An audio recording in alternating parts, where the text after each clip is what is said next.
নমস্কার, আপনারা দেখছেন গ্লোব টিভি। সবার পাশে সবার সাথে গ্লোব নিউজ নিয়ে এই মুহূর্তে আপনাদের সঙ্গে রয়েছি আমি শর্মিষ্ঠা। এক নজরে দেখে নেব আজকের বিশেষ বিশেষ খবর।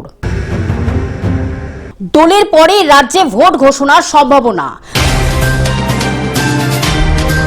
ফের মুখ্য সচিবে কমিশনের চিঠি। লোকসভা স্পিকার ওম বিড়লার বিরুদ্ধে অনাস্থা প্রস্তাব।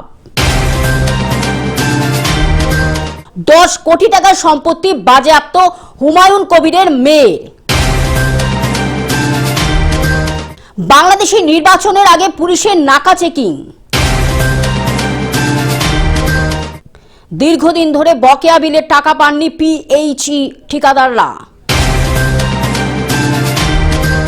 বিধানসভা ভোটের মুখে জোড়া ধাক্কা কংগ্রেস বিজেপির। হাওড়া জেলা শাখার উদ্যোগে বিধানসভা নির্বাচনের আগে প্রাক রণকৌশল সভা।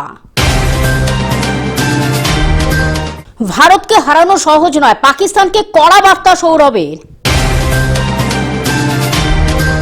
আবহাওয়ার পূর্বাভাস।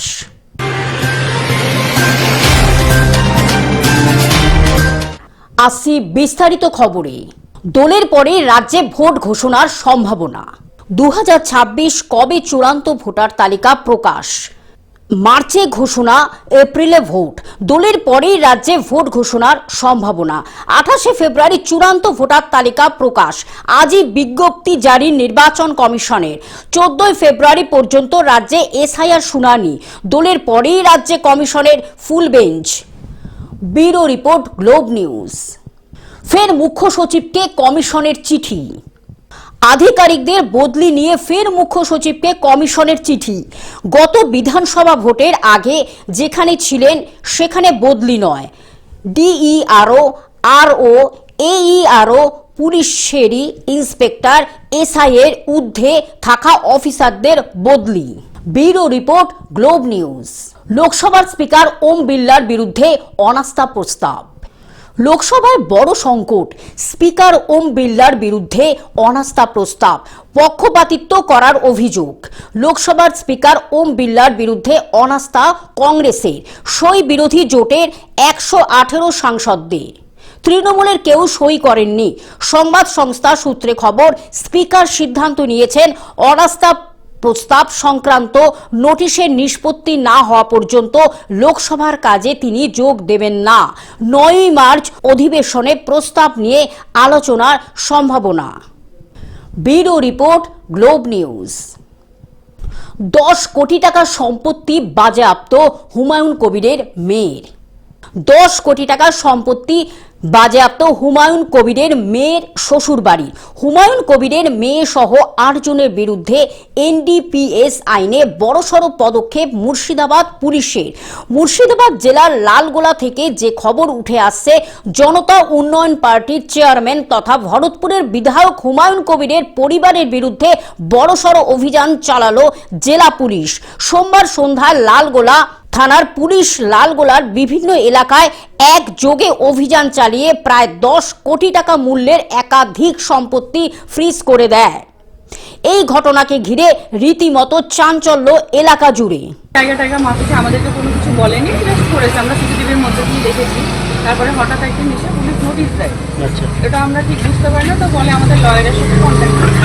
লয়ারের সাথে কন্ট্যাক্ট করার পর জানা যায় যে হ্যাঁ ট্যাক্স অনেক কিছু প্রবলেম উনি বলেন, তো সেটার জন্য আমরা লয়ারের সাথে কন্ট্যাক্টও করা হয়। তো আজকে তারপরে আবার কিছু কেসও লড়া হয় আমাদের হাইকোর্টে। তো লড়ার পরে এখন আবার কালকে পরশু দিন এসেছিলো, তো বললো যে বাড়িতে নাকি নোটিশ আসছে।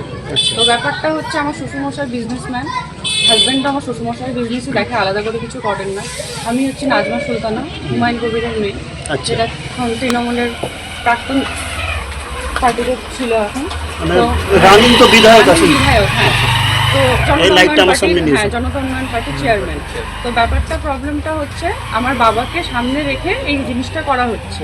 যেহেতু আমাদের আলাদা করে কোনো কিছু প্রবলেম হবে না, কারণ ওনার ক্ষতি করার জন্য আমাদের সাথে এই দুশ্মনীটা করা হচ্ছে। রাজনৈতিকের জন্য, রাজনৈতিকের জন্য, কারণ বাবার ক্ষতি কিছু করতে পারছেন না। কে করছে তাহলে? এটা মমতা ব্যানার্জি করছে, মমতা ব্যানার্জি লোক করছে। মুর্শিদাবাদ থেকে পার্থ মণ্ডলের রিপোর্ট, গ্লোব নিউজ। বাংলাদেশের নির্বাচনের আগে পুলিশের নাকা চেকিং। বাংলাদেশের নির্বাচনের অশান্তির আজ থেকে সুরক্ষিত রাখতে সীমান্ত রোডে পুলিশের নাকা চেকিং। আর একদিন পরে বাংলাদেশের নির্বাচন। শেখ হাসিনা পরবর্তী অন্তর্বর্তী সরকারের আমলে এটি প্রথম নির্বাচন হতে চলেছে। হাসিনা বিদায়ের পর থেকে গোটা বাংলাদেশ জুড়ে অশান্তি ও অস্থিরতার ছবি সামনে আসছে। তারই প্রেক্ষিতে এ রাজ্যেও সতর্কতা জোরদার করা হয়েছে। এসআইআর জারি থাকার পাশাপাশি সীমান্তবর্তী এলাকাগুলিতে নজরদারি আরও করা হয়েছে, যাতে অবৈধভাবে ভারতে বসবাসকারী বাংলাদেশি নাগরিক বা কোনো দুষ্কৃতী পরিস্থিতির সুযোগ নিয়ে অঘটন ঘটাতে না পারে। এই পরিস্থিতিতে বসিরহাট পুলিশ জেলার উদ্যোগে সীমান্তে নাকা চেকিং শুরু হয়েছে। বাড়ি বাংলাদেশে সাতক্ষীরা জেলায়। ওখানে তো কি আছে ওখানে প্রস্তুতি? নির্বাচন তো, এই নির্বাচনের জন্য তো আমরা দিতে হবে না, তাই তো আমরা তো চলে যাচ্ছি যে আজকে গাড়ি বন্ধ হয়ে যাবে, পরে যেতে পারবো না। নির্বাচন নিয়ে কোনো অশান্তি হতে পারে কি মনে হয়? আমাদের তো ওখানে সাতক্ষীরার ভিতরে তো তো গ্রাম অঞ্চলের ভিতরে তো আমার ছেলে বললো যে তোমার তেমন কিছু না, আমাদের দিকে ঢাকার দিকে অনেক কিছু হচ্ছে মনে হয়। আমরা ঘরের ভিতরে থাকি, আমাদের এলাকায় কোনো সমস্যা নেই। বাংলাদেশ সাতক্ষীরা জেলা। আচ্ছা, সামনে তো নির্বাচন। হ্যাঁ, নির্বাচন। নির্বাচনের জন্য বাড়ি যাচ্ছেন নাকি? হ্যাঁ, আমরা নির্বাচনের জন্য তো বাড়ি না গেলে আমরা যেতাম। কি জন্য যাচ্ছেন বলুন? এখন সামনে নির্বাচন আছে, দেখি যে নির্বাচনে ভোট দিয়ে আসি। দক্ষিণ 24 পরগনা থেকে সৌমাভ মণ্ডলের রিপোর্ট, গ্লোব নিউজ। দীর্ঘদিন ধরে বকেয়া বিলের টাকা পাননি পিএইচই ঠিকাদাররা। দীর্ঘদিন ধরে বকেয়া বিলের টাকা পাননি পিএইচই ঠিকাদাররা। সেই বকেয়া পাওয়ার দাবিতে আসানসোলে পিএইচই দপ্তরে বিক্ষোভ দেখালো ঠিকাদার সংস্থার মালিকরা। এদিন দপ্তরের কোনো কর্মীকে প্রবেশ করতে দেওয়া হয়নি। ঠিকাদাররা প্রবেশের প্রধান গেটের সামনে ঘেরাও করে বিক্ষোভ প্রদর্শন করে। তাদের অভিযোগ, বিগত কয়েক বছরের কোনো মোটা অঙ্কের টাকা তারা পাননি। যেটুকু পেয়েছেন তা না পাওয়ার সামিল ট্যাঙ্কারের মাধ্যমে জল পরিষেবা, মেনটেনেন্স, এমনকি বিগত নির্বাচনগুলোতেও যে কাজ তারা করেছেন তার টাকাও পাননি। ফলে এখন তাদের দেয়ালে পিঠ থেকে গেছে। তাদের মতে প্রায় 700 কোটির মতো টাকা তাদের বকেয়া সমগ্র পশ্চিম বর্ধমান জুড়ে। আমাদের এই আন্দোলনটা আজকে অল ওয়েস্ট বেঙ্গল ব্যাপী হচ্ছে। দীর্ঘদিন ধরে আমরা অনেক জায়গায় গেছি, সেক্রেটারি, চিফ ইঞ্জিনিয়ার, মন্ত্রী, তাদের কাছে সবাইকে বলে আমাদের এই জলের ব্যবস্থা যেটা চলছে, যেটা চালানো হচ্ছে, জেজেএম থেকে শুরু করেই 2022 ইলেকশন, 2024 ইলেকশন, পঞ্চায়েত ইলেকশনের টাকা এবং ট্যাঙ্কারের টাকা, এইগুলো নিয়ে আমরা বারবার ওদের কাছে গেছি, কিন্তু কোনো সদুত্তর নেই এবং কি কবে পাওয়া যাবে সেটাও কিছু বলছে না। আজ কি ধরনের আন্দোলন করবেন? আজকে আমরা গোটা ওয়েস্ট বেঙ্গল ব্যাপী গোটা অফিস আমরা বন্ধ করে দেওয়ার অচল করার ব্যবস্থা করছি, যাতে আমাদের কানের এই কথাটা যেন উপর মহলে যায়। আসানসোল থেকে সৌমিত্র গাঙ্গুলির রিপোর্ট, গ্লোব নিউজ। বিধানসভা ভোটের আগে জোড়া ধাক্কা কংগ্রেস বিজেপি। বিধানসভা ভোটের মুখে জোড়া ধাক্কা কংগ্রেস বিজেপিতে ছিলাম। পঞ্চায়েত আমরা 3 পার্টি মিলে আমরা গঠন করেছিলাম, কংগ্রেস, সিপিএম, বিজেপি। এবার প্রধান আমাদের কোনো কাজ দিচ্ছে না সেরকম বুথে। আগামী দিনে আমরা মানুষের আমরা যে বুথে দাঁড়িয়েছি, বুথের যে লোকের যে কাজকর্ম, অনেক কিছু আমরা কোনো ফ্যাসিলিটি আমাদের প্রধান দিচ্ছিল না। তাই আমরা বক্সি কাকুর হাত ধরে আমরা আজকে টিএমসিতে আমি জয়েন করলাম। দিয়েছিল, একটু দিয়েছে, কোনো কাজ দেয়নি সেরকম। কোনো কিছু বলছি তো হবে না, হচ্ছে না, এটা হচ্ছে না, ওটা হচ্ছে না, বিভিন্ন কথা বলছে। জেলা তৃণমূল সভাপতির হাত ধরে তৃণমূলে যোগ 5 পঞ্চায়েত সদস্যের। বিধানসভা ভোটের আগে কংগ্রেস ও বিজেপিতে বড়সড় ভাঙন ধরালো তৃণমূল। আমি তো কংগ্রেসই করছিলাম, আমাদের বাপ দাদারা সবাই কংগ্রেসই করছে, কিন্তু কংগ্রেসের 3 দল মিলে আজকে একটা প্রধান গঠন করেছি, কিন্তু 3 বছর আমরা কোনো কাজই পাইনি। তাই বাধ্যতামূলক দিদির কাজ দেখে, দিদির লক্ষ্মীর ভাণ্ডার দেখে আজকে আমরা মমতা দিদির, আব্দুল রহিম বক্সির হাত ধরে আমরা আজকে টিএমসিতে জয়েন করলাম, যেন পরবর্তী থেকে আমাদের সমাজের জন্য উন্নতি কল্পে যেন ভালো কাজ করতে পারি, ভালো যেন সব কিছু করতে পারি। মালতীপুর গ্রাম পঞ্চায়েত মূলত বোর্ডকে গঠন করেছিল কোন কোন দল ছিল সেখানে?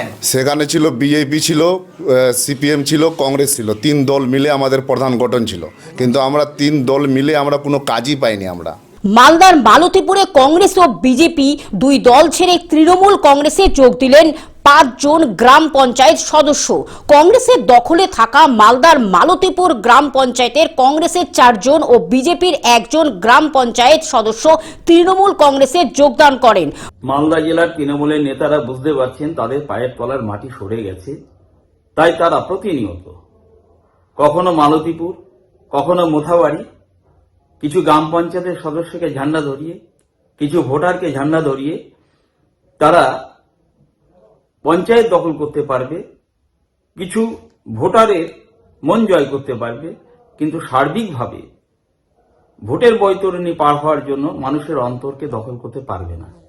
মঙ্গলবার সকালে রতুয়ার দলীয় কার্যালয়ে নবাগতদের হাতে দলীয় পতাকা তুলে দেন মালতী পুরো বিধানসভার বিধায়ক তথা জেলা তৃণমূল কংগ্রেসের সভাপতি আব্দুর রহিম বক্সি।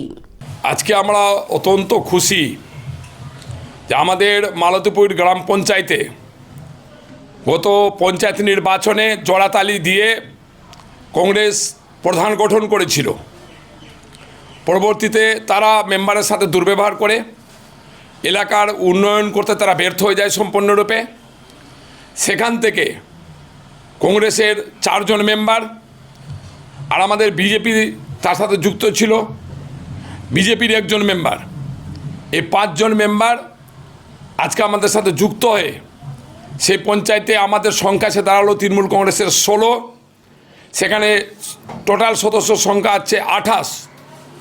অ্যাবসলিউটলি মেজরিটি তৃণমূল কংগ্রেসের পক্ষে আজ থেকে হয়ে গেল এবং যে প্রধান সে প্রধান সংখ্যালঘু হলেন এবং অনতিবিলম্বে তার পদত্যাগ করা উচিত বলে আমি মনে করছি। মালদা থেকে অভিষেক দাসের রিপোর্ট, গ্লোব নিউজ। হাওড়া জেলা শাখার উদ্যোগে বিধানসভার প্রাক নির্বাচনের আগে রণকৌশল। হাওড়ার শালকিয়াতে ইন্ডিয়া ওয়ার্ডস মমতাদি কমিউনিটির রণকৌশল সভা 10 ফেব্রুয়ারি মঙ্গলবার হাওড়াতে শালকিয়ার প্রোমো হাই স্কুলের সভাকক্ষে ইন্ডিয়া ওয়ার্ডস মমতাদি কমিউনিটির হাওড়া জেলা শাখার উদ্যোগে 2026 বিধানসভা নির্বাচনের আগে প্রাক রণকৌশল সভা অনুষ্ঠিত হলো। এই অনুষ্ঠানে উপস্থিত ছিলেন রাজ্য তৃণমূল কংগ্রেস আইটি সেলের সাধারণ সম্পাদক নীলাঞ্জনা দাস, পশ্চিমবঙ্গ ইন্ডিয়া ওয়ার্ডস মমতাদি কমিউনিটির সভাপতি সায়ন মারিক, উত্তর হাওড়া মহিলা তৃণমূল কংগ্রেসের সভানেত্রী তন্নি দাস, হাওড়া 6 নম্বর ওয়ার্ড তৃণমূল কংগ্রেস সভাপতি তীর্থবাস ঘোষ, 6 নম্বর ওয়ার্ডের মহিলা তৃণমূল কংগ্রেসের সভানেত্রী বীণা ভর, এছাড়া আরও অন্যান্যরা ছিলেন। হাওড়া থেকে কৌশিক ঘোষের রিপোর্ট, গ্লোব নিউজ।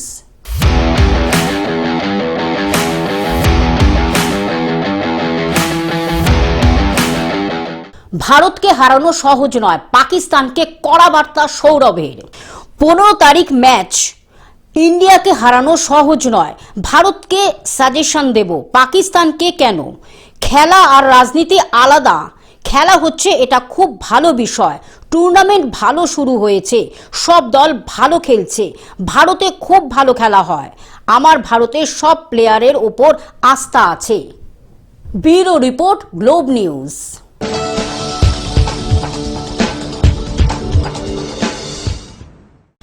আবহাওয়ার পূর্বাভাস। রাজ্যে আপাতত শীতের আমেজ আরও 2 দিন বজায় থাকবে। বিশেষ করে ভোরবেলা আর রাতের দিকে শীতের অনুভূতি বেশ স্পষ্ট থাকবে। সকালের কুয়াশা আর হালকা ঠান্ডা হাওয়া মিলিয়ে শীতের ছোঁয়া টের পাবেন সকলে। তবে দিনের বেলায় সেই কনকনে ঠান্ডা আর থাকছে না। রোদ উঠলে শীতের অনুভূতি অনেকটাই ফিকে হয়ে যাবে। অর্থাৎ সকাল রাত শীত, দুপুরে অনেকটাই আরামদায়ক আবহাওয়া, এমনটাই থাকছে আপাতত। টেলিভিশন ছাড়া গ্লোব নিউজ এখন সর্বত্রই সমাজ মাধ্যমে উপলব্ধ। বিস্তারিত জানতে আমাদের টোল ফ্রি নম্বরে যোগাযোগ করুন 180089019744। এছাড়া লগ ইন করুন আমাদের ওয়েবসাইটে www.globtvindia.com। গ্লোব নিউজ এই পর্যন্ত। দেখতে থাকুন গ্লোব টিভি, সবার পাশে সবার সাথে। নমস্কার।